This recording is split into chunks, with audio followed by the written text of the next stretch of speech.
আজকে আমি রসায়ন বিজ্ঞানের খুব একটা গুরুত্বপূর্ণ ব্যাপার নিয়ে আলোচনা করব, যেটা শিক্ষার্থীদের কাছে খুব জটিল মনে হয়। যদি সঠিক নিয়মগুলো অনুসরণ করা হয় তাহলে এই জটিল জিনিসটাই কিন্তু খুব সহজ হয়ে যাবে। তোমরা হয়তো বুঝতে পারছো আমি কোনটার কথা বলছি। সেটা হলো কি, ইলেকট্রন বিন্যাস করে পর্যায় সারণীতে মৌলের অবস্থান নির্ণয়, অর্থাৎ পর্যায় এবং গ্রুপ নির্ণয়। আসলেও যে ইলেকট্রন বিন্যাসের কয়েকটা নিয়ম আছে, এই নিয়মগুলি যদি মনে রাখা যায় তাহলে কিন্তু মৌলগুলোর ইলেকট্রন বিন্যাস করে খুব সহজেই তার গ্রুপ এবং পর্যায় নির্ণয় করা যায়, অর্থাৎ পর্যায় সারণীতে তার অবস্থান নির্ণয় করা যায়। আচ্ছা, তাহলে আমরা শুরু করি। আমি এখানে কয়েকটি মৌল লিখে রেখেছি, সাথে সাথে কি তাদের পারমাণবিক সংখ্যাও কিন্তু লিখে রেখেছি। তোমাদের কিন্তু এই পারমাণবিক সংখ্যাগুলি মনে রাখতে হবে, মুখস্থ রাখতে হবে। তাহলে কেমনে সেগুলি মুখস্থ রাখবা? চর্চার মাধ্যমেই কিন্তু মুখস্থ থাকবে। আচ্ছা, তাহলে আমি প্রতিটা মৌলেরই ইলেকট্রন বিন্যাস করব এবং সাথে সাথে তার নিয়মগুলি বলে দিব এবং পর্যায় সারণীতে তার গ্রুপ এবং অবস্থান, পর্যায় সারণীতে তার অবস্থান নির্ণয় করব। আমি প্রথম মৌলটা নিব সোডিয়াম।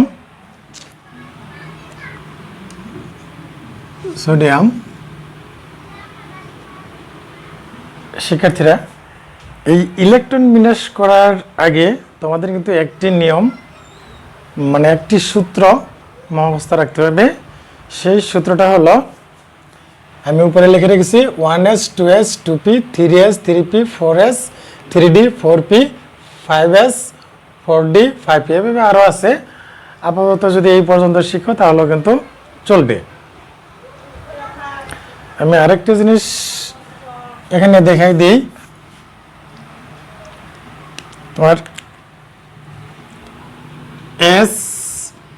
এসে থাকে 2টি ইলেকট্রন,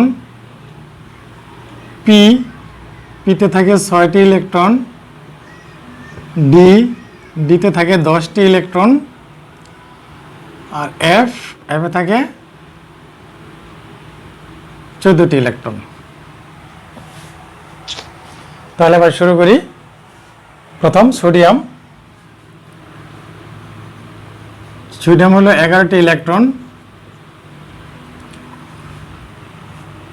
তাহলে 1s 2s 2p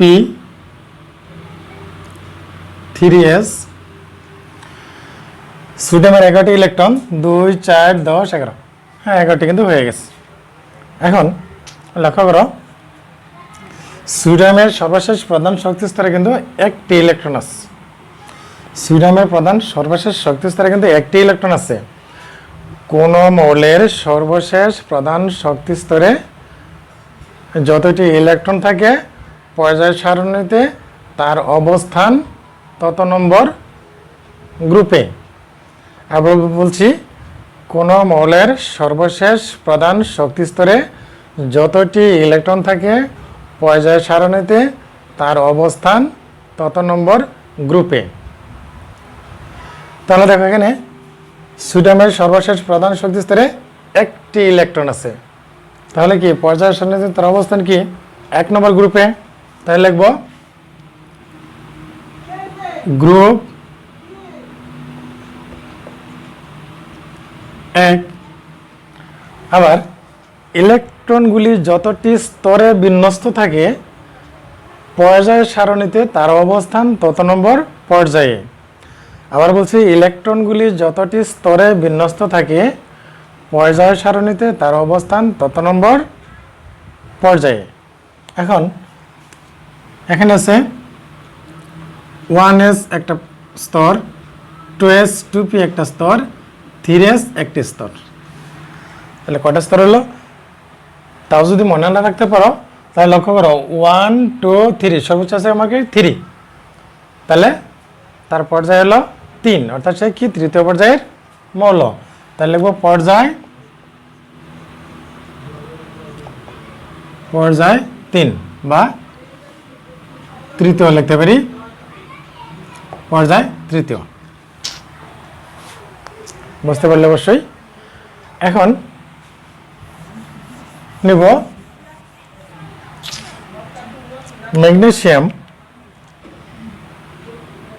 ম্যাগনেসিয়াম। তার 12টি ইলেকট্রন, তাহলে 1s 2s 2p 3s। এখানে লক্ষ্য করো তার কিন্তু সর্বশেষ প্রধান শক্তি স্তরে মানে কি 3s এ 2টি ইলেকট্রন আছে, তাহলে তার গ্রুপ কত? 2, গ্রুপ হলো 2 এবং ইলেকট্রনগুলি কয়টা স্তরে বিন্যস্ত আছে? 3টি স্তরে। তার পর্যায় হলো 3, গ্রুপ 2 পর্যায় 3। আবার নেই পটাশিয়াম হলো 19, তাহলে লেখা আছে কি 1s 2s 2p 3s। লক্ষ্য করো 2 4 10 12 3s 3p 18 4s। এখন পটাশিয়ামের ইলেকট্রন বিন্যাস করলাম। দেখো তার সর্বশেষ প্রধান শক্তি স্তরে কিন্তু একটি ইলেকট্রন আছে, তাহলে তার গ্রুপ কত? 1, অর্থাৎ পর্যায় সারণীতে সে কিন্তু 1 নম্বর গ্রুপে অবস্থিত। আবার এখানে ইলেকট্রনগুলি দেখো কয়টি স্তরে বিন্যস্ত আছে? 4টি স্তর, তাহলে তার পর্যায় হলো 4, অর্থাৎ সে চতুর্থ পর্যায়ের মৌল। গ্রুপ 1 এবং পর্যায় হলো 4। আবার আরেকটা মৌল নেই, যেমন ধরো কার্বনের ইলেকট্রন হলো 6টা। তার যদি ইলেকট্রন বিন্যাস করি 1s 2s 2p 1s 2s 2p, তো তার সর্বশেষ প্রধান শক্তি স্তর কতটি ইলেকট্রন আছে? 6টি ইলেকট্রন আছে। সরি, এটা হবে কার্বন যেহেতু 6টা, তাহলে এখানে হবে 2। তার সর্বশেষ প্রধান শক্তি স্তরে দেখো 2 2 4 4টি ইলেকট্রন আছে। তার সর্বশেষ প্রধান শক্তি স্তরে 4টি ইলেকট্রন আছে। আচ্ছা, এর আগে কিন্তু আমি বলছিলাম যে কোনো মৌলের সর্বশেষ প্রধান শক্তি স্তরে যতটি ইলেকট্রন থাকে পর্যায় সারণীতে তার অবস্থান কিন্তু তত নম্বর গ্রুপে। কিন্তু এখানে আবার একটু অন্যরকম। কোনো মৌলের সর্বশেষ প্রধান শক্তি স্তরে যদি 2-এর বেশি ইলেকট্রন থাকে, কোনো মৌলের সর্বশেষ প্রধান শক্তি স্তরে যদি 2-এর বেশি ইলেকট্রন থাকে, তাহলে সর্বশেষ প্রধান শক্তি স্তরের সাথে 10 যোগ করতে হবে। কত? 10 যোগ করতে হবে। তাহলে দেখো কার্বনের সর্বশেষ প্রধান শক্তি স্তরে 4টি ইলেকট্রন আছে, তার সাথে 10 যোগ দিব, কত হবে?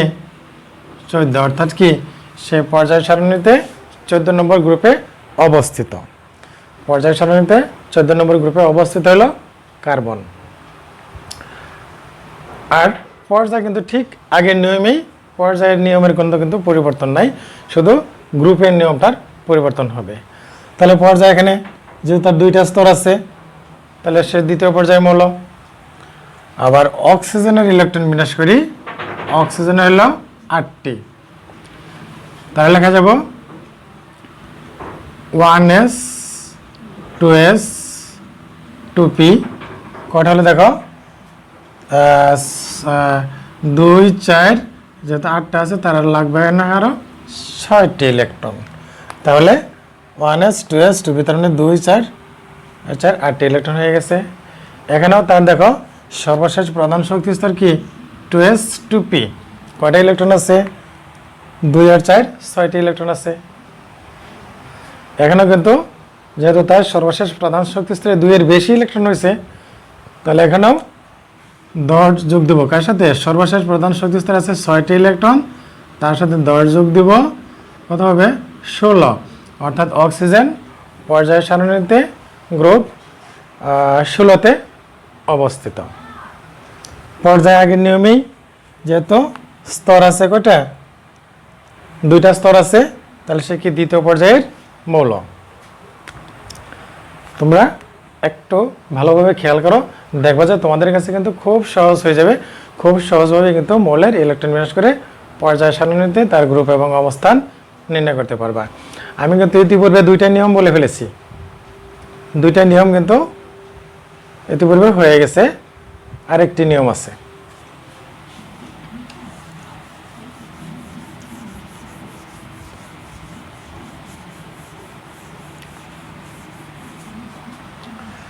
আচ্ছা, তারপর আরেকটা নিয়মই aluminium.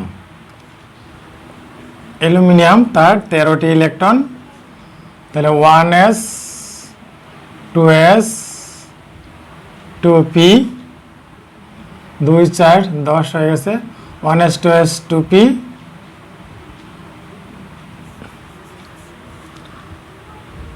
1s 2s 2p 3s কটা দেখো 2 4 10 2 12 আর একটি আছে, সেটা কি হবে 3p 3p। এখানে 13টি আছে 2 4 10 12 1 13, 13টি ইলেকট্রন হয়ে গেছে। এখানে তার সর্বপ্রধান শক্তি স্তর কি 3s 3p। 3s 3p তে কয়টি ইলেকট্রন আছে 3টি ইলেকট্রন, তাহলে তারও কিন্তু সর্বশেষ প্রধান শক্তি স্তরে 2 এর বেশি ইলেকট্রন হয়েছে। তাহলে কি করব, এখানে 10 যোগ করতে হবে। সর্বশেষ প্রধান শক্তি স্তরের ইলেকট্রনের 3টি যোগ হলো 10 সমান কত হয় 13। অর্থাৎ অ্যালুমিনিয়াম পর্যায় সারণীতে 13 নম্বর গ্রুপে অবস্থিত। পর্যায় ঠিক আগের নিয়মেই পর্যায় কত হবে 3টা যেহেতু স্তর আছে, পর্যায় হলো তৃতীয়। তারপরে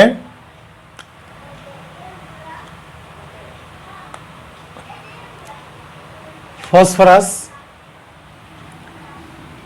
নেই, ফসফরাস তার 15টি ইলেকট্রন, তার লেখা যায় কি 1s 2s 2p 3s 2 2 4 10 12 আর 3s 3p, তাহলে 4টে দিব, তাহলে 16টা হয় কিনা 15টা হইতে হবে যে 2 4 4 10 12 12 আর লাগে এখানে 3টি ইলেকট্রন 15 হয়ে গেল।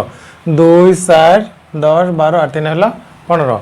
এখানেও কিন্তু পটাশিয়ামের সর্বশেষ প্রধান শক্তি স্তরে দেখো 3 আর 2 5টি ইলেকট্রন আছে, তাহলে এখানেও কিন্তু তার সর্বশেষ প্রধান শক্তি স্তরে 2 এর বেশি ইলেকট্রন আছে।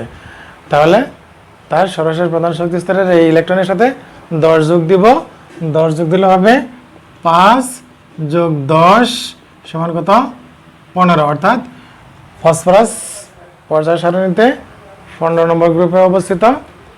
আবার এখানে যেহেতু 3টা স্তর আছে, তাহলে কিন্তু তার তৃতীয় পর্যায়ের মৌল। সে আমি আরেকটি নিয়ম আছে, সেটা আমি একটু দেখাই, সেটা কেমন হবে। স্ক্যান্ডিয়াম সিডি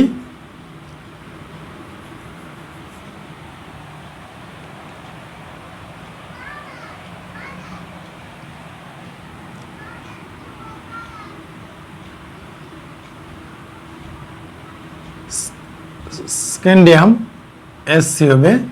স্ক্যান্ডিয়াম তার 21টি ইলেকট্রন আছে। স্ক্যান্ডিয়াম তার 21টি ইলেকট্রন আছে। তার যদি ইলেকট্রন বিন্যাস করি তাহলে 1s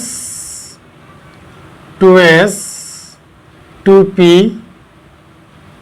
3s 3p কটা দেখো 2 4 10 12 18 1s 2s 2p 3s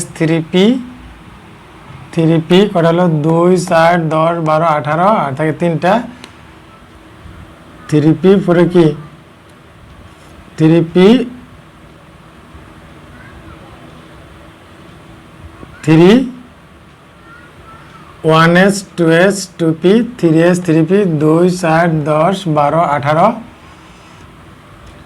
এরপর হলো কি 4s দুইটা পরে দিব 3d একটা এখন দেখো 2 4 10 12 18 আর 2 হলো 20 20 আর 21 স্ক্যান্ডিয়াম তার 21টি ইলেকট্রন বিন্যাস 21টি ইলেকট্রন কিন্তু হয়েছে এখন দেখো তার সর্বশেষ প্রধান শক্তি স্তর হলো 4s কয়টি ইলেকট্রন আছে 2টি ইলেকট্রন আছে আবার এই মৌলের কিন্তু ইলেকট্রন ডি অরবিটালে প্রবেশ করছে এই মৌলের একটি ইলেকট্রন ডি অরবিটালে প্রবেশ করছে কোন মৌলের ইলেকট্রন যদি ডি অরবিটালে প্রবেশ করে তাহলে ওই ডি অরবিটালের ইলেকট্রনের সাথে সর্বশেষ প্রধান শক্তি স্তরের ইলেকট্রন যোগ দিয়ে গ্রুপ নির্ণয় করতে হয় তাহলে আমি দেখো 4s আছে একটি আর 3d তে আছে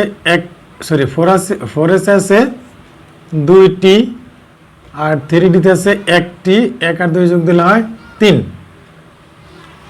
তাহলে তার গ্রুপ কত হবে 3 স্ক্যান্ডিয়ামের গ্রুপ হলো 3 কোন মৌলের সর্বশেষ প্রধান শক্তি স্তরের ইলেকট্রনের সাথে ডি অরবিটালের ইলেকট্রন যোগ দিতে হয় তার মানে কি কোন মৌলের ইলেকট্রন যদি ডি অরবিটালে প্রবেশ করে তাহলে ওই ডি অরবিটালের ইলেকট্রনের সাথে সর্বশেষ প্রধান শক্তি স্তরের ইলেকট্রন যোগ দিতে হয় তাহলে আবার বলছি সর্বশেষ প্রধান শক্তি স্তর 4s এ দুইটি ইলেকট্রন আছে আর ইলেকট্রন ডিতে প্রবেশ করছে ডির ইলেকট্রন একটি যোগ দিলাম 1 সমান হলো 3 তাহলে পর্যায় সারণীতে তার অবস্থান কিন্তু 3 নম্বর গ্রুপে আর পর্যায় কত আছে যেহেতু 4s তাহলে পর্যায় 4 চতুর্থ পর্যায় মৌল তাহলে পর্যায় সারণীতে তার অবস্থান গ্রুপ 3 এবং পর্যায় 4 এখানে আরেকটা মৌলের আমি ইলেকট্রন বিন্যাস করে দেখাবো সেটা হলো আর্গন আর্গন হলো 18টি এখানে তার ইলেকট্রন বিন্যাস করি 1s 2s 2p 3s 3p দেখো তো 2 4 10 12 18 তার কিন্তু 18টি ইলেকট্রন হয়ে গেছে 18টি ইলেকট্রন যদি হয়ে যায় তো তার সর্বশেষ প্রধান শক্তি স্তরে কয়টি ইলেকট্রন আছে 8টি ইলেকট্রন আছে তাহলে ওই যে আগেই বলছিলাম যে কোনো মৌলের সর্বশেষ কক্ষপথে যদি 2 এর বেশি ইলেকট্রন হয় তাহলে সর্বশেষ প্রধান শক্তি স্তরের ওই ইলেকট্রনের সাথে 10 যোগ দেব তাহলে তার কয়টি 2 আর 6 8টি ইলেকট্রন হচ্ছে এটার সাথে 10 যোগ দাও তাহলে গ্রুপ কত হবে 18 তার মানে কি এই আর্গন পর্যায় সারণীতে 18 নম্বর গ্রুপে অবস্থিত আচ্ছা আরেকটি মৌল আছে আমি জিঙ্ক তার ইলেকট্রন বিন্যাস করে দেখাবো জিঙ্কটা কেমন হয় জিঙ্ক Zn জিঙ্ক তার হলো 30টি ইলেকট্রন তাহলে দেবো 1s 2s 2p 3s 3p 2 4 10 12 8 6 18 3p হলো 4s 3d গণনা করে নেই কতটা হয় 2 4 10 12 18 20 আর 10 হলো 30 2 4 10 12 18 20 আর 10 হলো 30 এখানে লক্ষ্য করো দেখো জিঙ্কের ইলেকট্রন কিন্তু ডি অরবিটালে প্রবেশ করছে তাহলে এখানে ডি অরবিটালের ইলেকট্রনের সাথে সর্বশেষ প্রধান শক্তি স্তরের ইলেকট্রন যোগ দিব তাহলে সর্বশেষ প্রধান শক্তি স্তরে 2টি ইলেকট্রন আছে 2 আর ডি অরবিটালে 10টি ইলেকট্রন প্রবেশ করছে 10, 2 আর 10 যোগ দেব, 2 আর 10 যদি যোগ দাও কত হয় 12। তাহলে জিঙ্ক পর্যায় সারণীতে 12 নম্বর গ্রুপে অবস্থিত। আর যেহেতু তার 4s মানে 4টা স্তর আছে, তাহলে সে চতুর্থ পর্যায়ের মৌল। তাহলে জিঙ্কের অবস্থান পর্যায় সারণীতে গ্রুপ হলো কত, গ্রুপ হলো 12 এবং পর্যায় হলো সে চতুর্থ। আমি আরেকটি মৌল তার ইলেকট্রন বিন্যাস করে দেখাই। যেমন ধর আছে সালফার।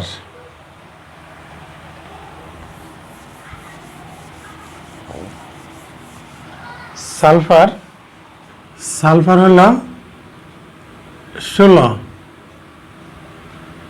তাহলে কি 1s 2s 2p 3s কোটায় 2 4 10 12 3s 3p 12 আর 4 16, 2 4 10 12 আর 4 16। এখানে দেখো সালফারের সর্বশেষ প্রধান শক্তি স্তর 3s 3p 3s 3p তে কতটা ইলেকট্রন আছে 2 আর 4 6টি ইলেকট্রন আছে। তাহলে এখানেও কিন্তু তার যেহেতু সর্বশেষ প্রধান শক্তি স্তরে 2 এর বেশি ইলেকট্রন আছে, তাহলে এখানে কিন্তু তার কি সর্বশেষ প্রধান শক্তি স্তরের ইলেকট্রনের সাথে 10 যোগ দিব। তাহলে 10 যদি যোগ দেই তাহলে কত আছে 6টা, আর 10 যোগ দেই কত হবে 16। এখানে কিন্তু তাহলে সালফারের অবস্থান পর্যায় সারণীতে গ্রুপ 2-এ গ্রুপ কত 16তে অবস্থিত, এবং যেহেতু স্তর আছে 3টা তাহলে সে তৃতীয় পর্যায়ের মৌল। শিক্ষার্থীবৃন্দ, আমি আরেকটা মৌলের ইলেকট্রন বিন্যাস করি, সেটা যেমন ধরে নিতে পারি ক্যালসিয়াম। ক্যালসিয়াম তার কতটি ইলেকট্রন আছে 20টি। তাহলে এখানে কি হবে 1s 2s 2p 3s 3p 4s। দেখো কটা হয় 2 4 10 12 18 20। এখানে কিন্তু ক্যালসিয়ামের সর্বশেষ প্রধান শক্তি স্তর হলো 4s। 4s-এ কিন্তু 2টি ইলেকট্রন আছে। তাহলে আগে বলছিলাম যে কোনো মৌলের সর্বশেষ প্রধান শক্তি স্তরে যতটা ইলেকট্রন থাকে পর্যায় সারণীতে তার অবস্থান তত নম্বর গ্রুপে। তাহলে যেহেতু এখানে ক্যালসিয়ামের 4s-এ 2টি ইলেকট্রন আছে, তাহলে পর্যায় সারণীতে তার অবস্থান গ্রুপ 2-এ, এবং যেহেতু ইলেকট্রনগুলি 4টা স্তরে বিন্যস্ত আছে তার পর্যায় হলো 4। শিক্ষার্থীবৃন্দ, এখন তোমরা যদি এই নিয়মগুলি যদি ঠিকভাবে অনুসরণ করো তাহলে কিন্তু তোমাদের কাছে ইলেকট্রন বিন্যাস করা খুব সহজ হয়ে যাবে। খুব সহজেই কিন্তু যে কোনো মৌলের ইলেকট্রন বিন্যাস করে পর্যায় সারণীতে তার অবস্থান এবং গ্রুপ নির্ণয় করতে পারবে, যদি তোমাদের এই সূত্রটা যদি একটু মুখস্থ রাখো। এই সূত্রটা যদি একটু মুখস্থ রাখো তাহলে কিন্তু খুব সহজেই মৌলগুলোর ইলেকট্রন বিন্যাস করা যাবে যে কোনো মৌলেরই। তাহলে একটু কষ্ট করে যদি 4টা নিয়ম মুখস্থ রাখো। কী কী নিয়মগুলি আবার আমি বলছি, যে 1 নম্বর, যে কোনো মৌলের সর্বশেষ প্রধান শক্তি স্তরে যতটি ইলেকট্রন থাকে তাকে তার পর্যায় সারণীতে তার অবস্থান তত নম্বর গ্রুপে, এবং ইলেকট্রনগুলি যতটি স্তরে বিন্যস্ত থাকে পর্যায় সারণীতে তার অবস্থান তত নম্বর পর্যায়ে। সকল মৌলের ক্ষেত্রে কিন্তু পর্যায়ের নিয়ম একই, পর্যায়ে কোনো পরিবর্তন নেই, শুধু গ্রুপটার একটু পরিবর্তন হবে। এরপরে বলছিলাম যে কোনো মৌলের সর্বশেষ প্রধান শক্তি স্তরে যদি 2 এর বেশি ইলেকট্রন হয় তাহলে ওই সর্বশেষ প্রধান শক্তি স্তরের ইলেকট্রনের সাথে 10 যোগ করে গ্রুপ নির্ণয় করতে হয়। তারপরে একটা বলছিলাম যে কোনো মৌলের ইলেকট্রন যদি ডি অরবিটালে প্রবেশ করে তাহলে ওই ডি অরবিটালের ইলেকট্রনের সাথে 10 যোগ করে ওই ডি অরবিটালের ইলেকট্রনের সাথে সর্বশেষ প্রধান শক্তি স্তরের ইলেকট্রন যোগ করে তার গ্রুপ নির্ণয় করতে হয়। সেক্ষেত্রে কিন্তু আমার মনে হয় তোমরা খুব ভালো বুঝতে পেরেছ এই বিষয়গুলি। এখন তোমরা নিজেরা এগুলি চর্চা করবা, দেখো যে তোমাদের কাছে একবারে সহজ হয়ে গেছে। শিক্ষার্থীবৃন্দ, আজ এই পর্যন্তই। আবার পরবর্তী ক্লাসে অন্য কোনো বিষয় নিয়ে আবার কথা হবে।